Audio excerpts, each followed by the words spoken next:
Hello friends, இன்றைக்கி விஜய், காவேரி அப்புறம் கங்கா எல்லாருமே சேர்ந்து ஹாஸ்பிட்டல் போகிறாங்க. அங்கே பார்த்தீங்கன்னா ஹாஸ்பிட்டலில் டாக்டர் சொல்லிடுறாங்க அவங்க குழந்தை ரொம்ப சேஃபாக இருக்குது அப்படின்னு சொல்லிட்டு. கங்காவோட குழந்தையும் நல்லா தான் இருக்குன்னு சொல்கிறாங்க.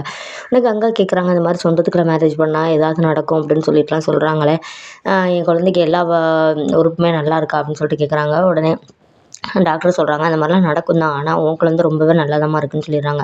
வெளியே வந்தோடனே இங்கே சாரதா சொல்கிறாங்க, எனக்கு ரொம்பவே சந்தோஷமாக இருக்குது, காவேரி குழந்தை ரொம்பவே நல்லா இருக்குன்னு சொல்லிட்டு டாக்டர் சொல்லியிருக்காங்க.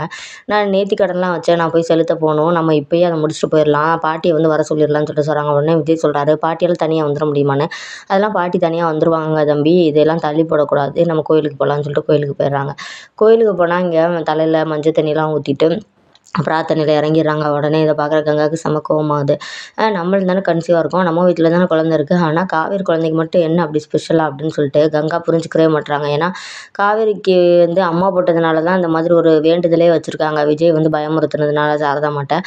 அதை புரிஞ்சுக்கிறாம இப்படி கங்கா வந்து ரொம்பவே பொசசிவ் ஆக ஆரம்பிச்சிடுறாங்க. இந்த மாதிரி இப்போ எல்லாம் வந்து நீ என்னை கண்டுக்கிறதே இல்லை, காவேரி காவேரின்னு காவேரி தானே சொல்லி தெரியுற அப்படின்னு சொல்லிட்டு ரொம்பவே இதாக பேசுகிறாங்க. வீட்டுக்கு வந்துடுறாங்க. வீட்டுக்கு வந்தோடனே அவங்க அம்மாட்ட சொல்கிறாங்க, சாப்பிட வாடி அப்படின்னு சொல்லிட்டு சொல்லும்போது, பரவாயில்ல எனக்குலாம் பசிக்கல அப்படின்னு சொல்லிட்டு சொல்ல, உனக்கு பசிக்கலன்னா பரவாயில்ல, உன் குழந்தைக்கு பசிக்கும்டா அப்படின்னு சொல்லிட்டு சாரதாம்மா சொல்கிறாங்க. என் குழந்தைக்கு என்னன்னா உனக்கு என்னம்மா, காவேரியோட குழந்தை நல்லா இருந்தால் உனக்கு போதும், நீ அவள் குழந்தைக்கே வந்து எல்லாமே பாரு, இப்போ வயிற்றுக்குள்ள இருக்கும்போதே இப்படி நீ இது பண்ணுற, என் குழந்தையும் காவேரி குழந்தையும் ஒன்றா பிறக்கும்போது நீ எப்படியும் அதையும் வந்து ஓரவஞ்சியமாக தான் நீ நடத்துவேன்னு எனக்கு நல்லா தெரிஞ்சு போச்சு, உங்ககிட்ட இருக்கிறதுக்கு நான் போய் எங்கள் அத்தைகிட்டே இருந்துடலாம் போல அப்படின்னு சொல்லிட்டு வெடுக்குன்னு சொல்லிடுறாங்க. உடனே எங்கள் சாரதாவுக்கும் வந்தது, என்னடி பேசிகிட்டு இருக்கா, உங்கள் அத்தைகிட்டே இப்போ இருக்க போறியா, என்னைய விட உங்கள் அத்தை உன்னை நல்லா பார்த்துக்கிருவாளா, இப்போ தான் அந்த குமரன் தம்பியா அது இதுன்னு பேசி பேசி அவரையும் அனுப்பிட்ட, இப்போ என்கிட்ட வரியா சண்டைக்கு அப்படின்னு சொல்லிட்டு இங்கே சாரதா கேட்குறாங்க. உடனே இங்கே நான் தான் வந்து அவரை அனுப்புனேன்னு சொல்லிட்டு இருக்கேன், நானும் அவரை அனுப்புனேன்,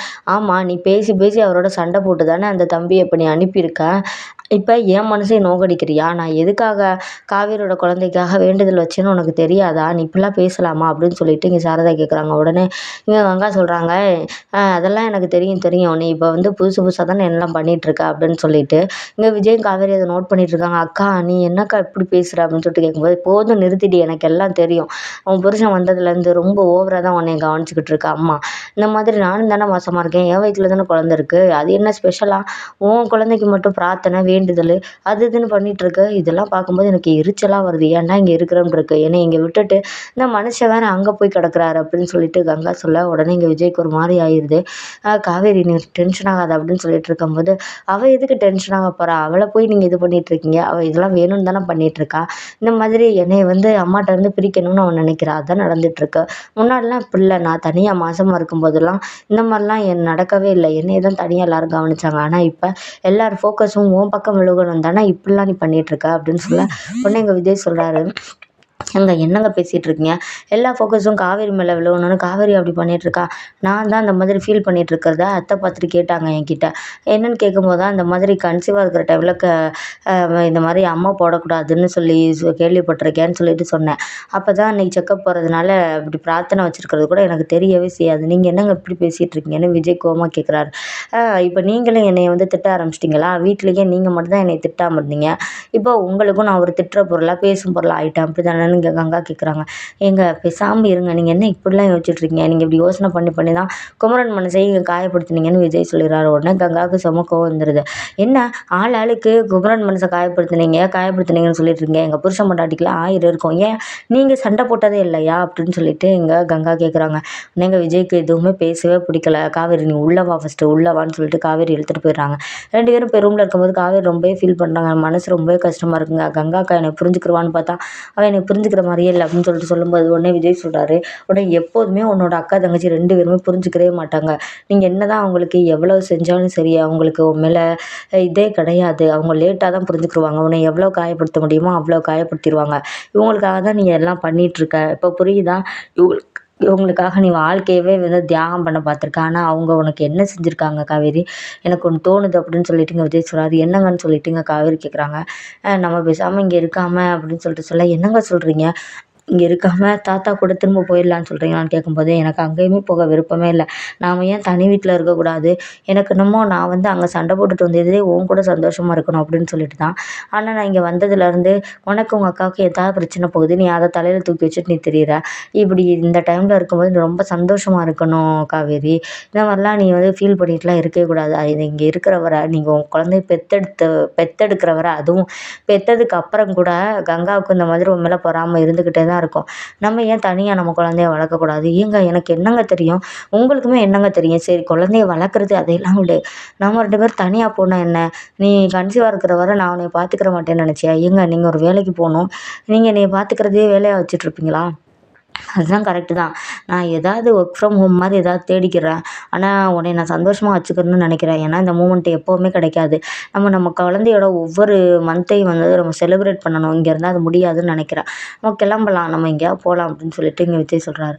உடனே இங்க காவேரி வந்து, "இல்லங்க அது" அப்படின்னு சொல்லிட்டு சொல்ல, "அத்தை தானே, அவங்ககிட்ட நான் பேசிக்கிறேன். அவங்ககிட்ட பேசினா கண்டிப்பா புரிஞ்சுக்கிருவாங்க. வேணா அவங்க அம்மாவையும் கூட்டிட்டு போயிரலாமா?" "என்னங்க நீங்க இப்படி சொல்லிட்டு இருக்கீங்க? அம்மாவையும் கூட்டிட்டு போயிரலாமா? அவ்வளவுதான். அக்கா ஆடு ஆடுன்னு ஆடிருவா.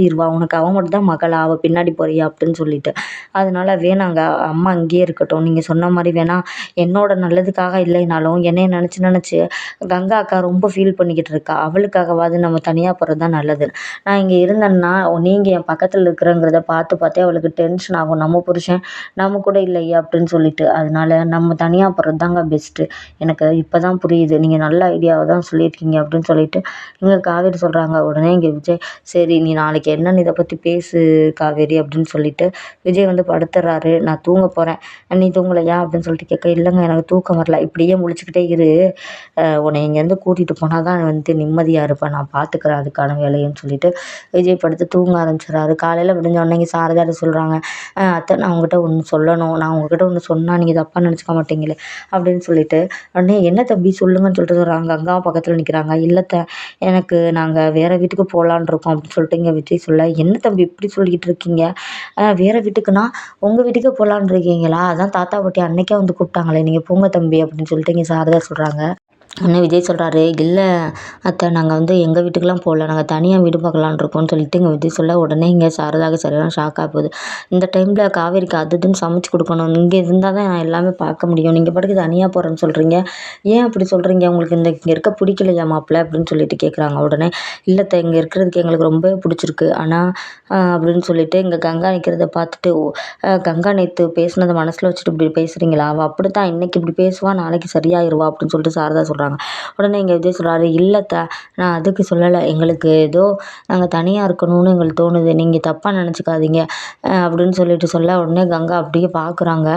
அதான் அவங்களே சொல்றாங்கல்லம்மா, அவங்களுக்கு தனியா இருக்கணும்னு தோணுதுன்னு. நீ ஏன் ரொம்ப இது பண்ணிக்கிட்டு இருக்க?" அப்படின்னு சொல்லிட்டு இங்க கங்கா திரும்பியும் மூஞ்சிய காட்டுறாங்க. "ஏய் நீ வாய மூடுறி. உன்னால தான் எல்லாமே. இங்கேருந்து எல்லாருமே உன்னால போயிருவாங்க போலன்னு" சொல்லிட்டு கங்கா சொல்ல, "அத்தை இந்த மாதிரி எதுவும் பிரச்சனை வரக்கூடாது. இப்படி ஒண்ணா இருந்தாலே காவேரிக்கும் கங்காவுக்கும் ஏதாவது சண்டை தான் வருது. அதனால தான் நான் இப்படி ஒரு முடிவு எடுத்தேன். நீங்க இத வச்சு ஒரு சண்டைய கிளப்பாதீங்க.